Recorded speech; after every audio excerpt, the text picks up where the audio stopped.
Billiard. I got so much motherfucking design on right now.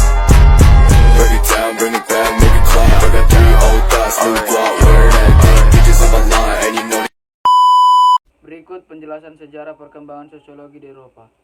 Sosiologi adalah ilmu pengetahuan sosial yang membahas tentang hal-hal yang berhubungan masyarakat, seperti interaksi sosial, struktur sosial, timbal balik masyarakat. Manusia tidak bisa hidup sendiri. Perkembangan sosiologi selalu berkembang di setiap zaman, seperti revolusi Prancis yang rajanya Louis ke-16 yang membuat negara Prancis buruk dan terjadi revolusi sosiologi paham Nazi. Perkembangan sosiologi di Eropa juga memiliki ilmu disiplin akademis yang mandiri. Beberapa perkembangan sosiologi yang terjadi di Eropa. 1. Auguste Comte dianggap bapak sosiologi. Tentang positif filosofi pada tahun 1838. 2.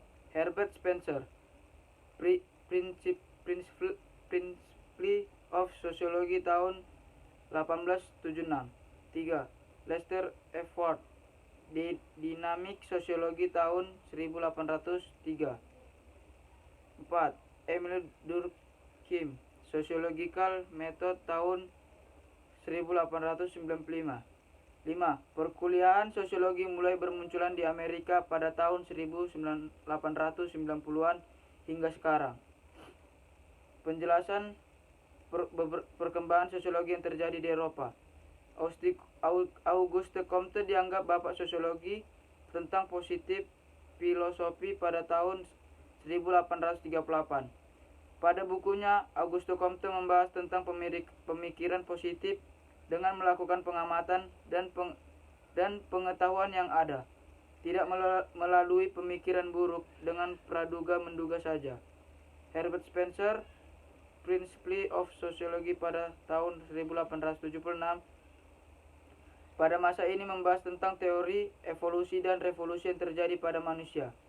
Lester F. Ward, Dinamik Sosiologi tahun 1883, membahas tentang sosiologi yang dinamis melalui tindakan-tindakan sosial yang cerdas melalui arahan para tokoh sosiolog.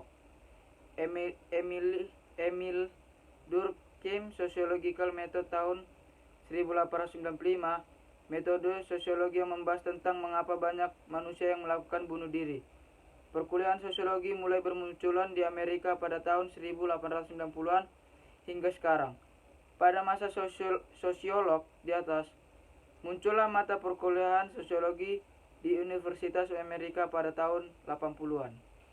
Perkembangan sosiologi di Indonesia. Sejarah perkembangan sosiologi di Indonesia dimulai pada tahun 1934 sampai 1935, yaitu sejak dilaksanakannya kuliah ilmu sosiologi di Sekolah Tinggi Hukum Jakarta.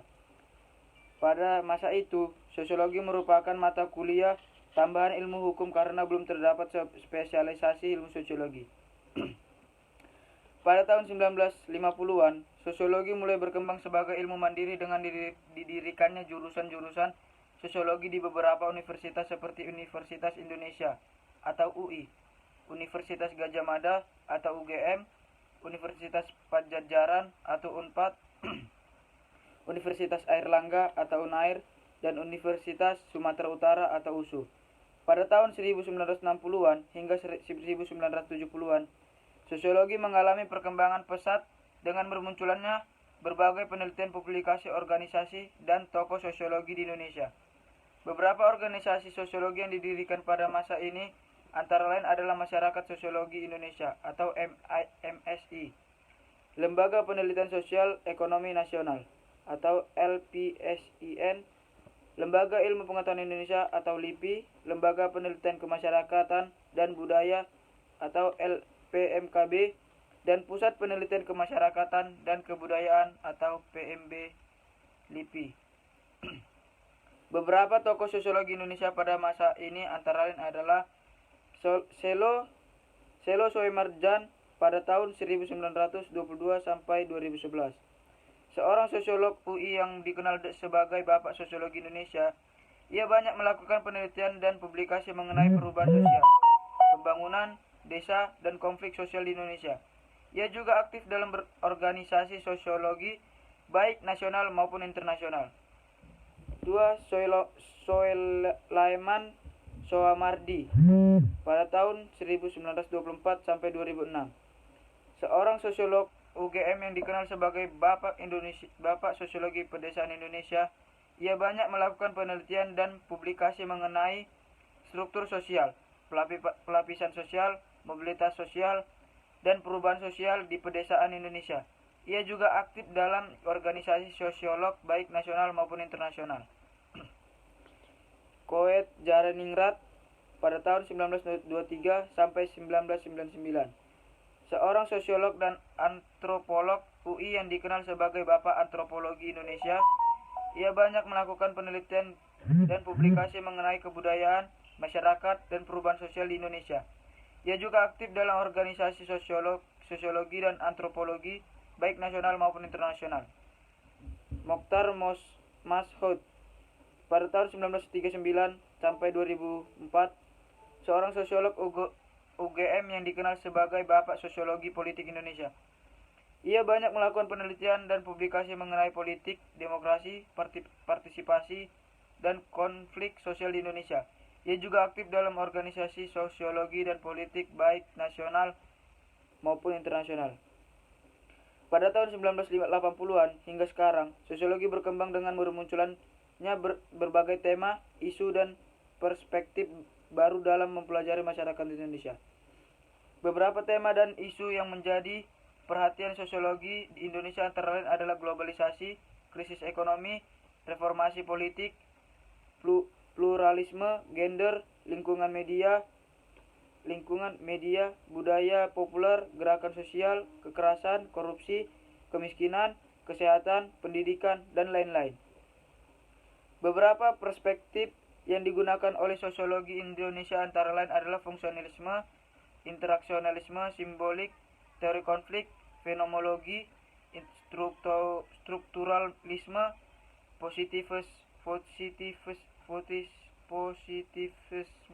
logis, teori kritis, postmodernisme, postkolonialisme, feminisme, ekososialisme,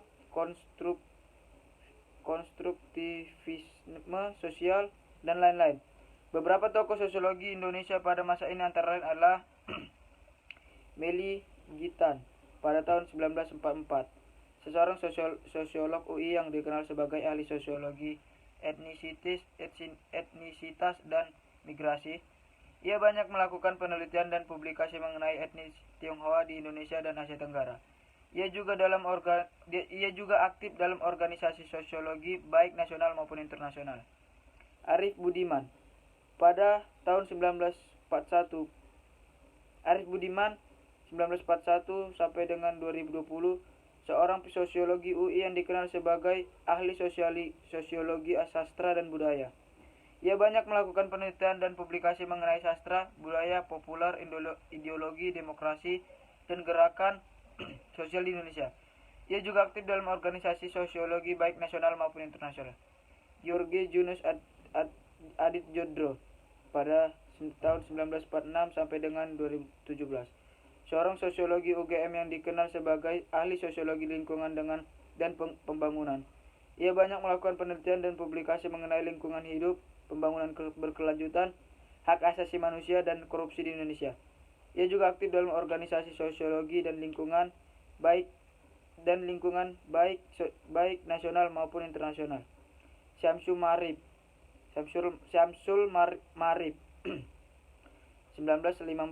seorang sosiologi UGM yang dikenal sebagai ahli sosiologi agama dan konflik. Ia banyak melakukan penelitian dan publikasi mengenai agama, pluralisme, radikalisme, terorisme, dan konflik sosial di Indonesia. Ia juga aktif dalam organisasi sosiologi dan agama baik nasional maupun internasional. Nina Nurmila pada tahun 1971, seorang sosiolog UIN Bandung yang dikenal sebagai ahli sosiologi gender Islam. Ia banyak melakukan penelitian dan publikasi mengenai gender, feminisme, pernikahan, poligami, dan Islam di Indonesia. Ia juga aktif dalam organisasi sosiologi dan gender baik nasional maupun internasional. Sekian hasil penjelasan dari sejarah perkembangan sosiologi di Eropa dan di Indonesia. Jika ada kesalahan, maka akan saya perbaiki. Sekian, terima kasih.